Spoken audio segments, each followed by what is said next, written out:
Good morning internet. So samahan nyo na naman ako sa isang panibagong adventure.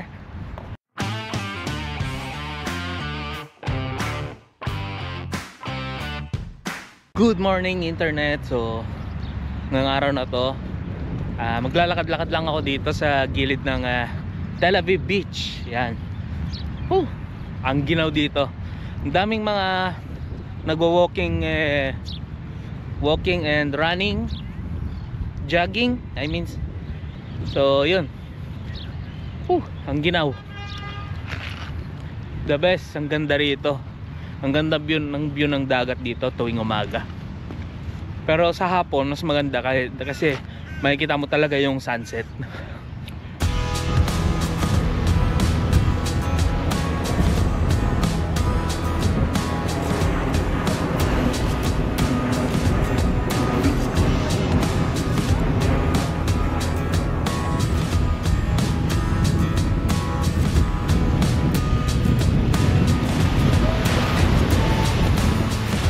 So dito, kaya mahaba yung buhay nila dito dahil mahilig sila sa mga salad and ayun, ganito, nag-exercise sila.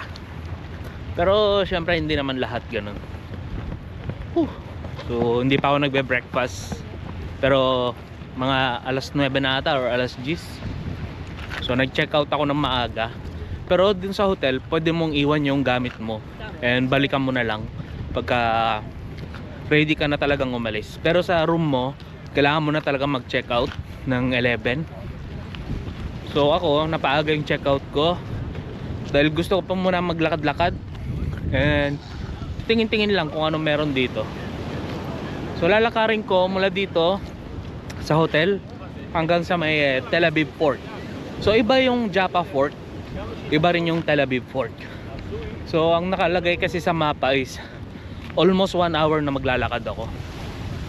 Pero okay lang yun. So kahit na naging ganito yung Holy Week ko, hindi ako nakapunta ng Jerusalem, okay lang, masaya pa rin ako.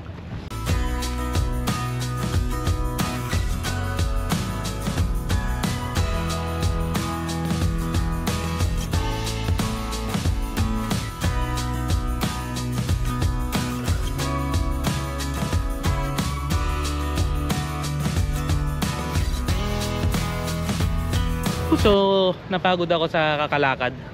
Gusto kong ipahinga muna yung paa ko dahil wala pa akong stretching, diretso walking na ako agad.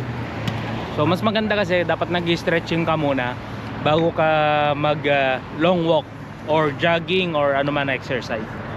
So dito uupo muna ako. Sa likuran ko, kung nakikita nyo, ito tourist center siya. So kapag tourist ka, pwede kang pumunta dito, magtanong, or kung di mo alam paano gagawin mo, pwedeng sila na yung tutulong sa'yo mag-book yan. So dito lang yan sa may Tel Aviv Beach. So dito nakikita nyo maraming mga naglalaro ng volleyball. Yung iba nasa dagat, nagsasurfing. Pero yung alon hindi malakas, kaya yung nagsasurfing konti lang, pero mas marami yung mga nagkakayak. Yan. And dito kung makita nyo, Shabbat ngayon. So halos lahat ng mga tao na hindi religious, hindi sumusunod, andito sila ngayon. So grupo ng mga scooter. Grupo ng mga scooter dito sa Israel.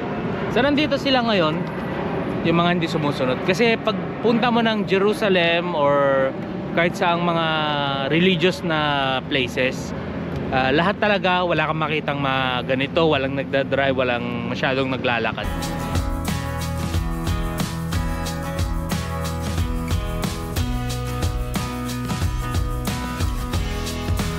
Yun, so back to walking na naman ako.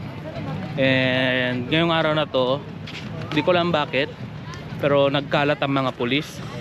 So maraming pulis ngayon dito sa area na to. Siguro para dahil kailangan nilang protektahan para sa safety, protektahan yung mga tao dahil dito marami talaga mga loko-loko dito na bigla na lang namamaril kahit wala kang kasalanan, kahit anong lahi ka pa. Wala silang sinasanto. Basta kung gusto nilang mamaril, mamamaril na lang sila. Kahit bata ka, matanda ka, wala silang pakialam. Yung iba, bigla na lang nananaksak. Kaya siguro ngayon is nagkalat na sila. Dahil maraming mga tao ngayon talaga dito sa dagat. So pasimula na kasi kami ng ng summer. So ito pa lang yung pinakamagandang weather. Hindi sobrang lamig, hindi sobrang init. So nasa pinakamagandang temperature ngayon dito sa Israel. Mga malayo-layo pa yung lalakarin ko.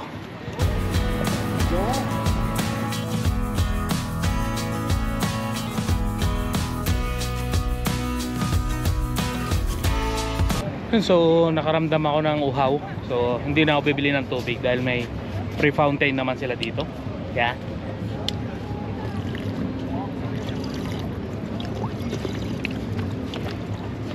So ito, design talaga yung fountain nila dito para sa mga nagjo-jogging, mga nag-exercise. So kunyari hindi ka sanay sa tubig nila, wag ka na lang uminom. Magano ka na lang, bumili ka na lang ng mineral. Pero ako kasi simula nung pagdating ko dito, first day pa lang talagang sinubukan ko lang uminom sa tubig nila plus yung mineral water. So pinagsalit-salitan ko sila. Siguro mga 6 months na ganun. Then after 6 months is tuloy-tuloy na ako sa tubig nila.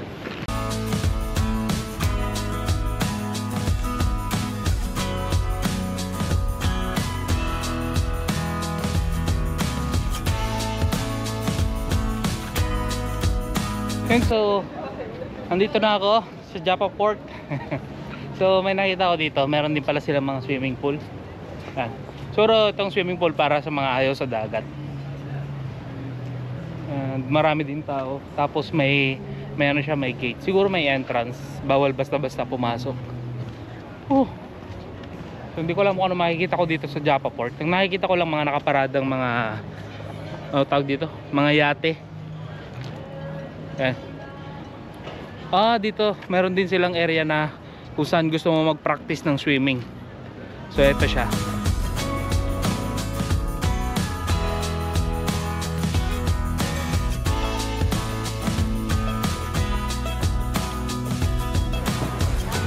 So mula kaninang umaga hanggang ngayon, wala pa ako nakikitang mga kabayan. Kahit isa, wala ako nakita. Ewan ko, siguro natutulog pa sila or siguro may mga hangover. Pero usually dito kasi marami kang makikita ng mga kabayan or kaya yung mga Indiano nandito rin sila. Pero ngayong araw na to, mula kaninang umaga hanggang ngayon, wala pa akong nakita ni isa. So lahat nakikita ko mga Israeli. And syempre yung mga nakahijab. So ayun, so dito may mga nagka-class ng yoga. So hindi ko alam saan ako dadaan. Nakakaya naman dumaan dun sa may yoga. So dito na lang. Grabe. Yung pagod hindi masyadong nararamdaman kahit ang layo na ng nilakad mo. Pero yung sakit ng paa mo, yung stretch ng mga muscle mo, mararamdaman mo. Pero okay lang yun. Dahil normal naman yun sa mga naglalakad. Pero yung pagod hindi ko pa nararamdaman. Dahil siguro sa marami akong nakikita, maraming mga tao, yung araw hindi ganun sobra kainit. So yung araw dito, akala mo nanloloko lang. So kapag nasa araw ka mainit, pag nasa may shadow ka na, sobrang lamig na. So yun sinasabi nilang liar stand dito.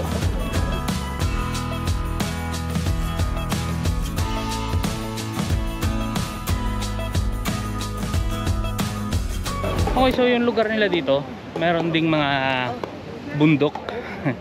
So hindi to man-made. Tingin ko matagal na to. Then nilagyan lang nila talaga ng protection para hindi magkaroon ng landslide. So ito siya. And hindi ko alam kung saan na ako nakarating. Siguro hanap lang ako ng lugar saan pwede umupo. Then titignan ko na yung mapa ko.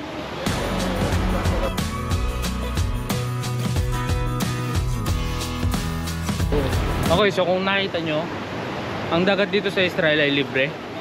Walang entrance fee. Walang nagmamayari, gobyerno ang may nagmamayari. So sana ganito rin yung gawin nila sa Pilipinas. Whew. Pero ang ganda rito, nakaka-relax maglakad. Pero sigurado mamayang gabi masakit yung paa ko. And makatulog ako ng maaga. So ngayon, wala akong gagawin. Aantay lang ako ng oras. So ang bus kasi pabalik sa amin is magsisimula siya ng alas 8 ng gabi. So usually train talaga ginagamit ko, pero hindi ko alam, nagbago yung schedule ng train.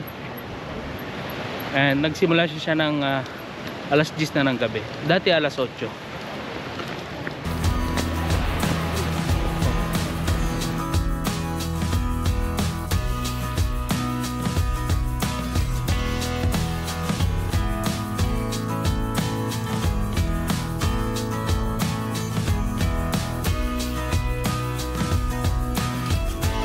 Yun, so nakita nyo, ang daming mga kumakain pa rin dito.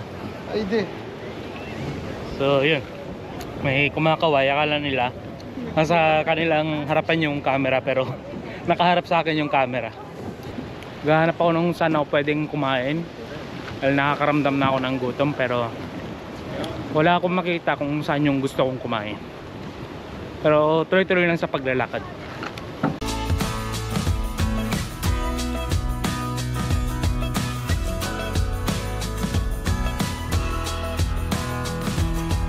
Dito sa Israel, merong mga area lang talaga kung saan sila pwedeng mamingwit.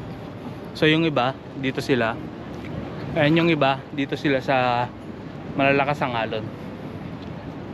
So tingin ko mas magandang mamingwit sa malalakas ang alon. Mas may thrill. Ayan. So sila, minsan nagsiset sila ng maraming mga pamingwit para mas malaki yung chance na makakuha sila. So dun sa kabilang side, nakikita nyo mga bilihan. So mamaya lalakaran ako dyan. Ayan, titignan ko kung meron akong gustong kainin. Yun o, bibitaw niya na. Oh, alayo. Pag uwi ko ng Pilipinas, bibili ako ng fishing rod. Susubukan ko rin yan. Pero dito kasi, kung bibili man ako fishing rod dito, hindi naman ako nagpa-package, so ayoko. Pero siguro pag may gusto magpahiram ng fishing rod sa akin dito, gagawin ko to pag day off, or o kaya dun pagkasama ko si Aba. Kasi ang sarap tingnan pag yung mga tao nagpi-fishing. So gusto ko rin masubukan.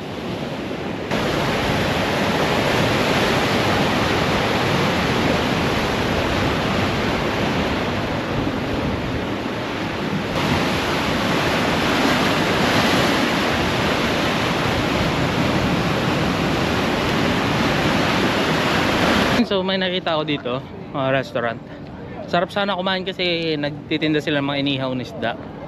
Kaya nga lang medyo mababa na yung budget ko, dahil hindi ako nagdala ng budget talaga para dito. Dahil unexpected to, dahil sa pagkaka-cancel ng trip. So unexpected na makakapunta ako rito. Pero okay lang. Next time, paglabas namin ni Aba, bibilin ako ni Aba ulit ng isda. Pero masarap kasi yung isda nila dun. So grouper na inihaw.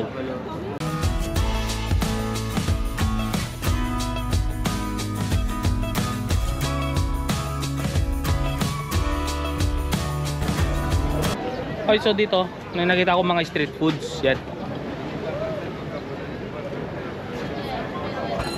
So titingin ako kung anong masarap na street foods nila dito. So nandito rin yung paborito ni Aba. Ito. Hi, how much corn? 20 to 20 and 30? Can I take 130? And so bumili ako dito ng mais. butter, salt, chili, garlic. No chili, but garlic, yes. And just a little butter. Paprika. Hmm? Paprika. No paprika. So yun. So ito siya. Ito yung mga mais nila. Yellow corn ng mais dito. Hindi gaya sa Pilipinas, white corn tayo. Dito sweet corn sila. Pero mas masarap pa rin yung mga mais sa Pilipinas. And meron din sila. What's the name of this? Pool. So yun. So kakain tayo ng mais. So titingin pa tayo dito. So meron din sila ditong cabbage. How much the cabbage? No English? Kama cabbage. This box 35. 35? Okay, maybe later.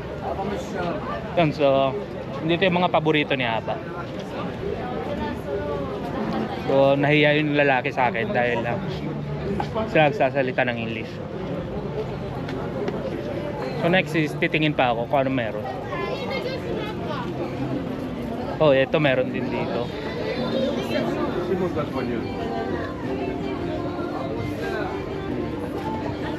So meron din dito yung mga paborito ni Aba.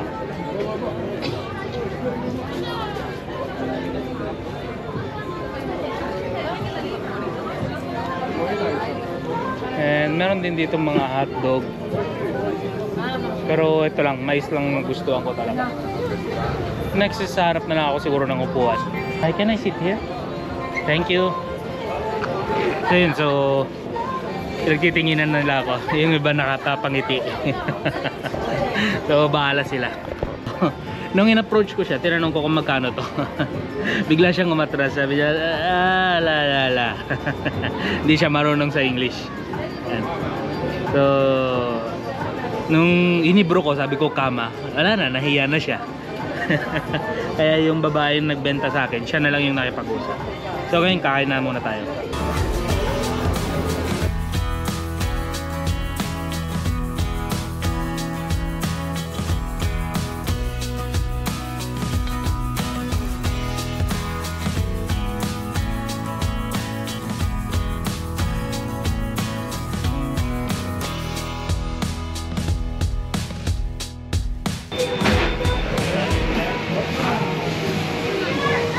So pumasok ako ngayon dito sa may Tel Aviv Market.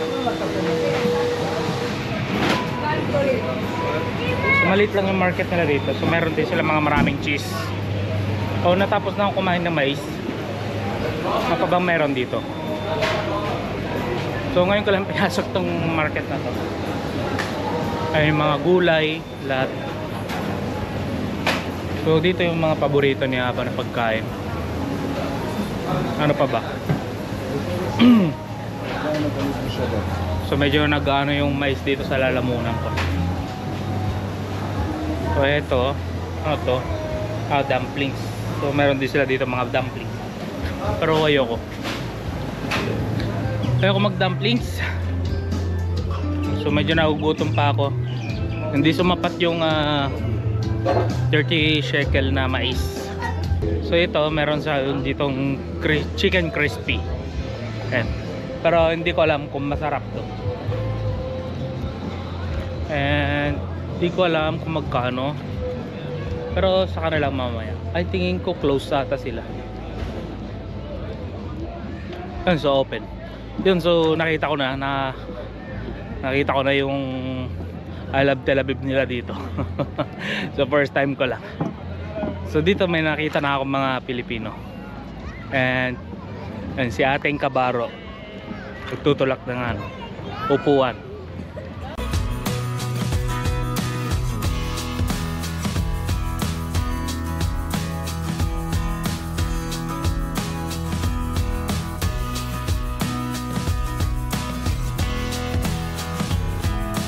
So nakita ko na yung Tehart Eve. So I love Tel Aviv. Ang layo pala dun sa may hotel na tinuluyan ko. Grabe, 1 oras na lakad. Pero nagugutom pa rin ako. Ewan ko. Dito meron din sila ditong mga sushi and chicken crispy. Ewan ko kung anong gusto kong kainin.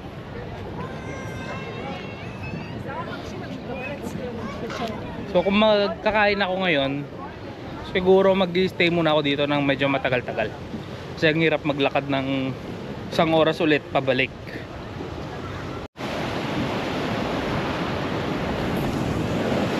Yan, so dito sa side na to, meron pa rin mga namimingwit. So ang daming namimingwit ngayon.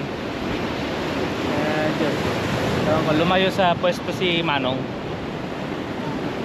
Siguro harap siya ng pinakamagandang spot. Siguro maalas yung spot niya dito. Sarap tumambay dito sa gilid ng dagat. Para sa akin masarap. Pero siguro sa mga malapit na dito is ayaw na nila, sawa na sila. Kasi araw-araw nila nakikita to. Pero ako kasi bihira lang. So kapag nagdadagat kami ni Aba, kakain lang naman kami. Doon lang sa Marina, sa may Ashkelon.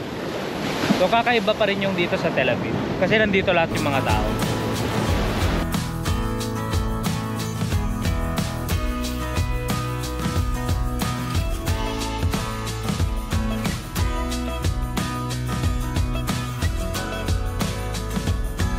So magbaback to walking na ako. Tagal kong umupo dito. Pinapanood ko lang yung mga namimingwit. Siguro mga 2 oras na wala pa rin silang nakukuha. And lagay pa rin sila ng lagay ng pain nila.